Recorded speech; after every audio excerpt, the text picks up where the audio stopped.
নমস্কার। আবার এলাম আপনাদের কাছে। এই মার্চ মাসের আজ 16 তারিখ। 16 তারিখ থেকে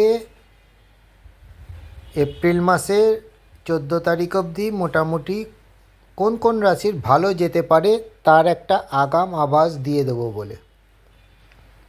মোটামুটি 4টে রাশির এই একটা মাস ভালো যাবে। 16ই মার্চ থেকে 14ই এপ্রিল পর্যন্ত মোটামুটি 4টে রাশির জন্য বেশ ভালো সময়।